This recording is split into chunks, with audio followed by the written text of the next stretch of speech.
Hey, race fans. Welcome to Talking Stock. Let's go.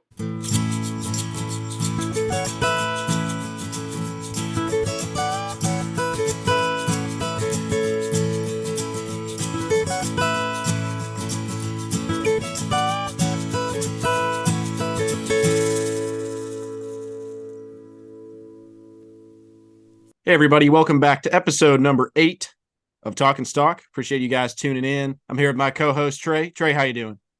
Feeling better now that we're recording.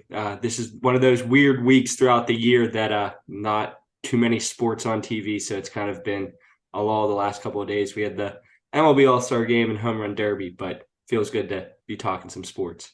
Yeah, definitely. Especially filling up the baseball off day today. It's July the 12th, a Wednesday, our usual recording day.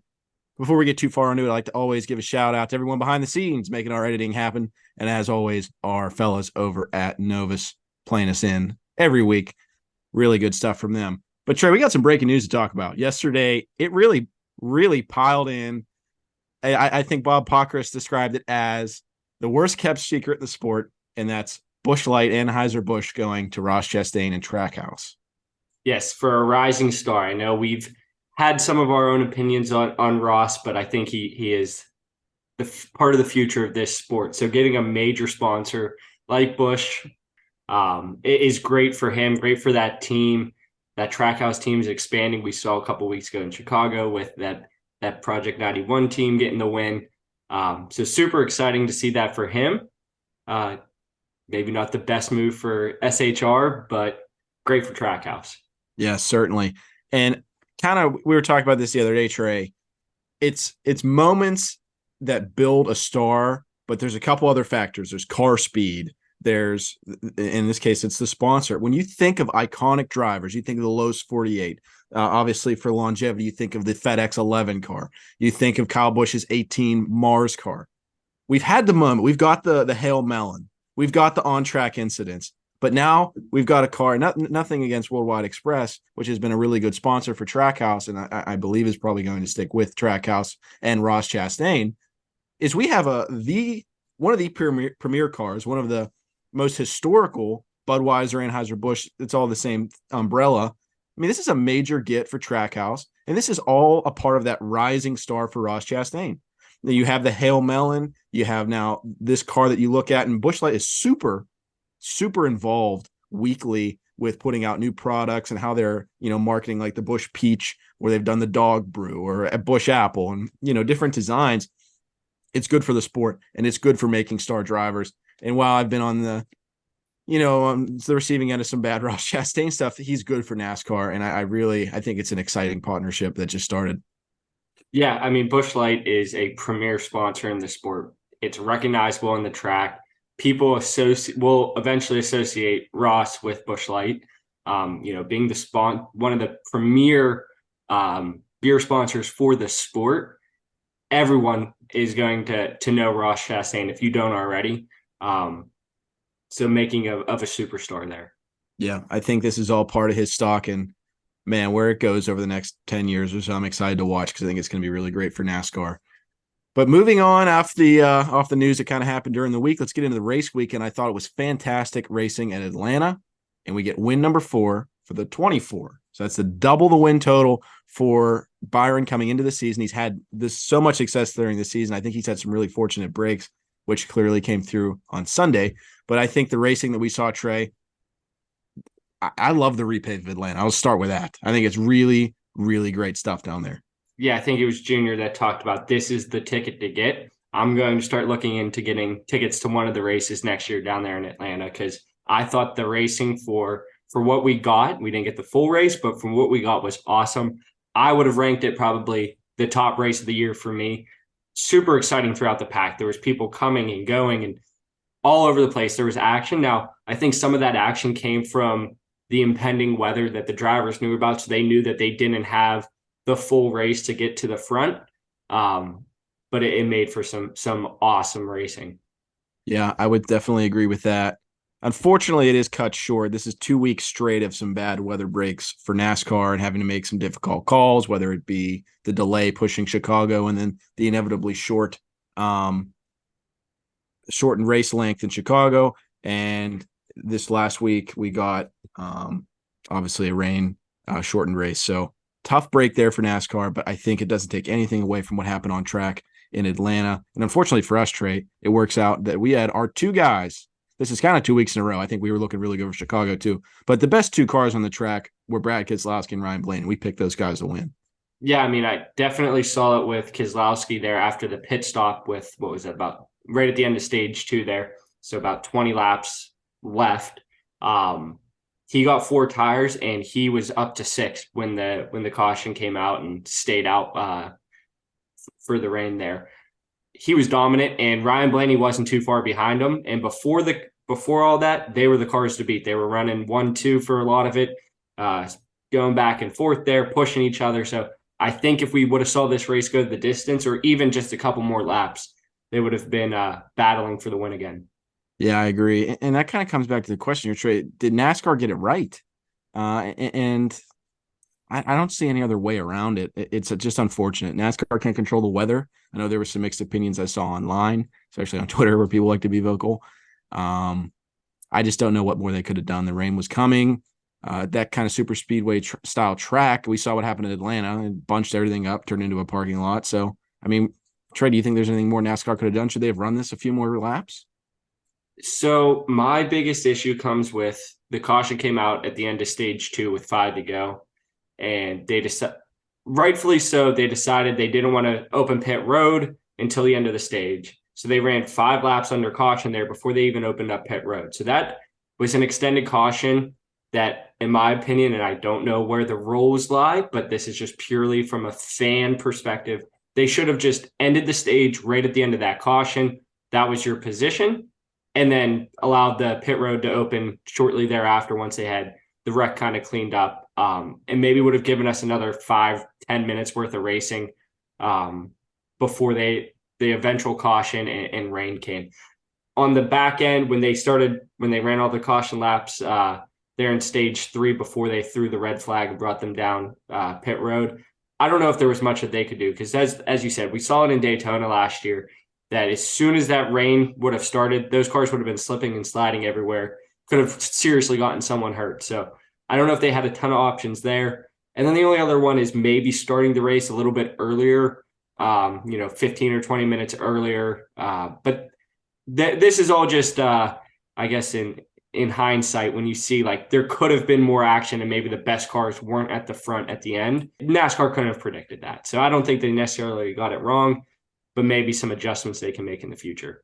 Yeah, definitely tough. Just a tough situation. I think it's, everything is so plausible in a vacuum, but in real time, with your TV deals and what your start times are, that's all predetermined, and sometimes it's just not going to work out. And unfortunately, I think it led to a car that was not the best car winning. I mean, William Byron certainly always has speed week in and week out, but he was definitely a winner because of how things shaked out there at the end of the race, shortened race, pit, whatever, staying out. But nonetheless, it's 5 playoff points, and it's a win for William Byron. It's win number 4. Is there any way that William Byron does not make the championship 4, Trey? It's kind of my question to you, because for me personally, I think point-wise, he's guaranteed to make it at least a couple rounds, just off the top of my head. But I think that William Byron is just on his way to having a potentially championship year, and it seems like there's a car every year, specifically from Hendrick, that's able to kind of break that mold and, hit its stride. But I think it also, in July last year, we all thought this was going to be Cup number 2 for Chase Elliott. So they're hot right now. They've brought speed to the track week in and week out. But, man, it just seems like there's no way Willie B ain't going to Phoenix competing for a championship to me right now. I mean, I could certainly see it happening. My issue is some of the maybe lack of experience from Byron coming into this year. He only had 4 race wins. So will he have it, once we get down to those final 8 cars, will he have it enough speed to maybe get himself in victory lane that week? We've seen he's been fortunate based on pit strategy, based on weather strategy to get some wins this year, which doesn't take anything away from him. It just, when push comes to shove there at the end, I don't know if he'll have it, but you can never count out the 24. You can never count out any car from Hendrick. So wouldn't be shocked, but I don't know if I necessarily think he will be there, but would like it. I actually don't mind the 24. Yeah, I mean, I don't really particularly root for Hendrick too much. in any light. But I think Willie's got a really, really fast car week in and week out. And this is a stretch where they typically are not as fast. I think he's admittedly, came to terms with the fact they have not been great in summer stretch often. And then this is a year that they're now leading the points. They have the most wins in the series. And, maybe they stole one. They kind of did. But it's a win at the end of the day. And going into New Hampshire this week, a lot of momentum following that 2014 going now. I think there's 7 races before the playoffs. So opportunities aplenty. But we mentioned last week that NASCAR was going back to more of one of their historical tracks, more of a grassroots type oval track in Atlanta, much the same this week in New Hampshire, coming up north to the Magic Mile. But this is a JGR track. I don't know what's gonna happen here for the Chevys, Trey, but man, they're looking pretty tough from JGR up there north. Yeah, the Toyotas have always kind of dominated this race. I think JGR has 8 or 9 wins over the course of NASCAR being here. Pretty standard mile track. I think it's actually just over a mile in actual length, but certainly one that doesn't, necessarily pop out on the schedule, at least to me. But I think we could see some pretty exciting racing this weekend. Well, I mean, I won't say that last year was a race to never forget, but tell you what, it was a pretty interesting race, especially when you watched what Christopher Bell was able to do so many times. End up winning handsomely in that race for all the issues that he had. But I like this style of racing that we get there. Looks like the next gen car has been pretty good there. I know NASCAR's bringing a new tire allegedly to this track, so I'm excited to see what at least that brings. This is more on the shorter track side where NASCAR's had problems for the whole life of the next gen to this point. So hopefully a step in the right direction there. But this is just a track that I typically enjoy, and man, I mean, as a Gibbs fan, it's a track that you like to see because you're successful at. So I think that all 4 of those teams are going to bring a fast race car, and man, I think it's going to be interesting to see how it plays out on Sunday. Yeah, I definitely think that Toyota especially, but Joe Gibbs Racing will probably end up in victory lane. I'm not exactly sure which one of the 4, but we can kind of get into our picks here in a minute. But this brings us back to some day racing. The last couple of weeks, we've had the night racing in Atlanta and Chicago. Just curious to see kind of how you feel about that, because we've discussed it, and I have mixed emotions on the night racing because I like it because it kind of allows you to get through your day and then have something to look forward to. But as we saw the last 2 weeks, as soon as there is a little bit of weather or whatever it happens to be, any kind of delay, it starts pushing it late into the night or possibly having to shorten the race. Yeah, no, from that perspective, it's definitely sucks. From a fan's perspective, there's 2 angles that NASCAR has pursued. I think one that you touched on was, for me, I like to have the Sunday, right? I like to be able to do something before the race. And I always just make it work on the race time, but it is nice when you can come home and it's kind of like the last thing you do of the day and you kind of go into the night and out of the weekend watching the race.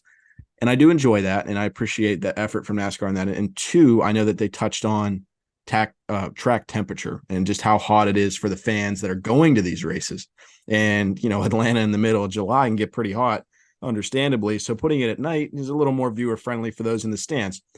But that being said, I agree with what you said. You run into these issues of when the race can end. And can you get it restarted? Now, Chicago was weird because you have the leasing and all that because it's literally in downtown Chicago. But for Atlanta, the race went official. They didn't want to, nobody likes to spend extra time at the racetrack because there's already another race weekend coming. But you pigeonhole yourself a little bit when you're putting yourself in a situation where you basically have to run it green or you're not going to finish the whole thing in that weekend. And that sucks. But I'm excited to see New Hampshire during the day. I think it's going to get slicked up a little bit. Hopefully the weather stays clear.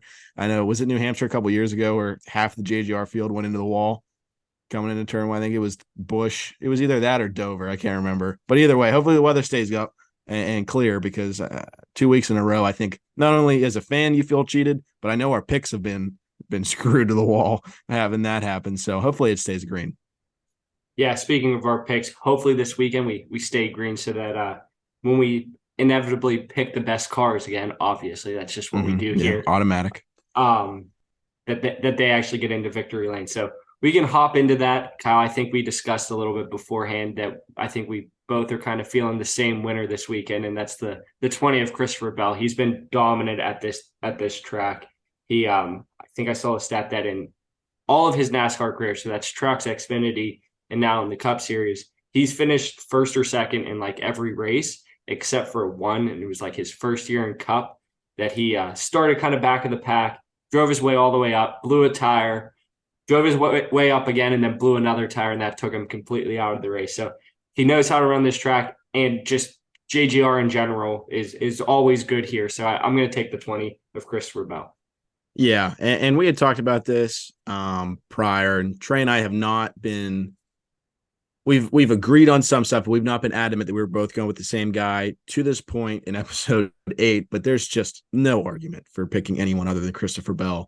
Martin Truex Jr. led a lot of laps last year, I think up over 150 at least, but he's not Christopher Bell. That last run, I remember watching it last year. It was like he was on a freaking monorail. Like he just weren't stopping him. He was straight to the front. And if it wasn't for his car blown up, who knows by how many seconds he would won. I think he still won by like 5, which has been hard to do in the next gen. So I'm saying Christopher Bell. We do try to keep it a little dissimilar, but this week it's the 20 for sure. Moving into our top 3 of 5, Trey, where do you find yourself on that spectrum? Yes, I'm going to take another JGR car, but probably not one that you guys are anticipating. I'm going to take Ty Gibbs in the 54 to run his way into the top 5. It actually wouldn't shock me, and I know I have Christopher Bell, and I know he's been dominant. It wouldn't shock me to see Ty Gibbs in victory lane to get his first win in the Cup Series. But then another guy that has historically run well at New Hampshire is my guy from last week, Brad Keselowski, and I think he'll find himself in the top 5. Yeah, I think that is pretty solid. And it's kind of a home race for them, being that they have the Fenway element. Not that they have elements in New Hampshire, but being in the Northeast, that's a presence that they're certainly going to want to perform in. And man, I just want to see Brad be successful in that 6. I really do. And he's having a great year. So I would like to see a good finish from him. As for myself, I think the answer is just the Gibbs cards. The 3 cars I'm going to say were in the top 6 last year. And there were some pit issues that led to even that happening. So Hamlin, Truex, and Bell is my top 3. And my long shot going with the Toyota as well. Not a Gibbs car, but Bubba Wallace. I believe he finished in the top 5 last year, plus 3,000. So it's all Toyota this week, but I really do think it's going to pan out that way. No, I think that those are all great picks. It's hard, like we've said throughout this whole show, it's hard to steer away from the Gibbs cars. My long shot though is Austin Cindric, just a guy that I think I picked him as my long shot a couple weeks ago. I just don't see a guy driving the 2 for Penske there to not get a win throughout the year and be, one win now, a year and a half into his Cup Series career. So I wouldn't be shocked there. Once again, it's a long shot, so certainly not a financial advertisement for anyone to go and bet on him. Yeah, but put the mortgage on Cindric. You heard it here. Yeah, I agree with that. But it looks like there's some momentum with that team. They were running up front. Obviously, the Fords always seem to work well together on the super speedway, no matter where we're at. But typically, we have not seen a ton from Cindric, and it's nice to see him up front because I know he's got his ties with Penske. But man, that is their flagship car, and they're going to want to see that up towards the front soon. So I think that's a great pick. I think I've even gone with Cindric as a long shot. I think we both expect him at some point to just be up front. But super excited for this week in New Hampshire. We'll get into this week's questions. A couple good ones. We've been compiling them, as I mentioned, from our DMs, from our Twitter conversations. I do encourage you guys to hit us with the hashtag Talking Stock in our replies. We'll try and feature you guys on the show. As always, if you'd like to remain a little more private, you can use our DMs. Those are open as well. So the first question is, Trey, what is your favorite NASCAR memory? Yeah, so we touched upon my family always going to the Coke 600 up until just a couple years ago. But my favorite memory of being at the Coke 600, I was probably 7 or 8. I had gone to the race the year prior because we had an extra ticket. I think my grandfather didn't go that year. And the whole week leading up to that year, my parents were like, no, you're not going to the Cup race. Like, you'll get to go to the Xfinity race. We'll get to take part in all the other festivities that they had going on, but you'll have to watch the Cup race at home. Well, as a kid, that I, told them I was good, but I wasn't. So as soon as they left, I started crying. So they were thinking and they were walking. They finally found somebody selling tickets. My dad had to borrow money off of one of the guys that they were with because he had, just enough money to buy some stuff at the track, not necessarily for a Coke 600 ticket. So they bought that. My cousin ran down from the top of the hill down to our trailer, picked me up, carried me on his back all the way up the hill to meet up with the family before we head into the track. So that's definitely one that I can just vividly picture him lifting me up, putting me on his back, running up the hill, and like just being really confused as to what happened. But yeah. Yeah, that's a whirlwind. That's an awesome story as well. I've never heard that. That's great. And I mean, for myself, I can tell you what my least favorite is. I was a freaking Pocono a couple years ago, and Hamlin ran out of gas on the last lap, and ended up losing to Kyle Busch, your boy. But probably my favorite was, you don't see your favorite driver win too often. This was last year. We went down together to Richmond, Trey, with Trey's family, and was super welcome on that trip, and it was really a lot of fun. And eventually, great call by Chris Gabart. I got to see Denny Hamlin win in the home track at Richmond, so that was pretty awesome to see. I'd probably say that's my favorite, at least at track memory for sure. But great question there. Last question. With the 2023 nominees announced today, who are your picks for the upcoming Hall of Fame class? And for those who don't know, as far as the modern ballot was concerned, Jimmy Johnson and Chad Knaus were both announced. And then for the Pioneer ballot, Donnie Allison was added. So Trey, I'll put it up to you first. You get to choose two from the modern ballot, which is Bonnet, Brewer, Burton, Edwards, Gant, Hyde, Johnson, Knaus, Phillips, and Rudd. And your Pioneer ballot, you get Donnie Allison, Ard, Foyt, Matthews, and Moody. So Trey, what's your picks here? Yeah, I would think, my heart tells me that Jimmy Johnson and Chad Knaus are going to go in together, and this would be the year. 7-time champ, he doesn't see the ballot more than for 1 year before going in. So that's what my heart tells me. I think all the guys on the ballot are definitely worthy. I think guys like Ricky Rudd and Carl Edwards, they could definitely find themselves in the Hall of Fame at one point, but I don't think that this is their year. I think that this is Jimmy Johnson and Chad Knaus' year. From the modern ballot, I think guys like AJ Foyt could find themselves from the Pioneer ballot, but Sam Ard is one that sticks out. Pioneer, maybe not so much in the Cup Series. I think he only had a couple of Cup Series races based on some research there, but he was a pioneer in the Busch Series. I think he was a 2-time champ there and really kind of brought that to prevalence. The Xfinity Series, but at the time, the Busch Series. But yeah, so I'm going to say Jimmy Johnson, Chad Knaus, and Sam Ard make it in this year. Yeah, I'm going to have to agree with you on the first two. I mean, you're probably not only talking about the best duo, but individually, you can make the argument that they're the two best of what they've done respectively. And it's almost like you'd like to say that one would not be the other without the other one. And man, I don't see any way that you don't send Johnson and Knaus in 1-2 from that ballot. Even though you mentioned Ricky Rudd, I think the Rooster gets in. Burton, the mayor, he gets in eventually. Carl Edwards, a fan favorite, he gets in, and then you have handsome Harry Gant, he gets in. Freaking Skull Bandit, come on, eventually he gets in. Even Neil Bonnet, a tragic loss there, but not this year. It's gonna be Johnson and Knaus for sure. But on the Pioneer level, I mean, people talk about Wayne Moody a lot. Donnie Allison, obviously, the whole Alabama gang means a lot to a lot of people. But I think it's AJ Foyt. I think he goes this year. He's just not only a NASCAR legend, but a motorsports legend. And I'd probably put Foyt in. Yeah. If it's not Sam Ard, I think it's going to be Foyt. Just from, as you put it, he's a pioneer in the sport. Obviously it's the pioneer ballot, so it's maybe not necessarily guys that have the biggest and most impressive stats, but guys that changed the sport forever. And I think Foyt did that in not just NASCAR, but in all of motorsports. So I think that's a good pick. Yeah, I think that whole list is just, those guys are all Hall of Fame worthy. But that's, when you're talking about the best of the best, man, seven championships help you put that in that conversation. But I think that was a great question as well. A perfect way to wrap up the show, have a little bit of debate, get some fresh ideas in here. But as always, be sure to check us out on Twitter at Talking Stock Pod. We want to know what you guys are rooting from or where you're rooting for and all that jazz. So let us know what's going on. Hit us up in the DMs, get some questions to us, and enjoy New Hampshire.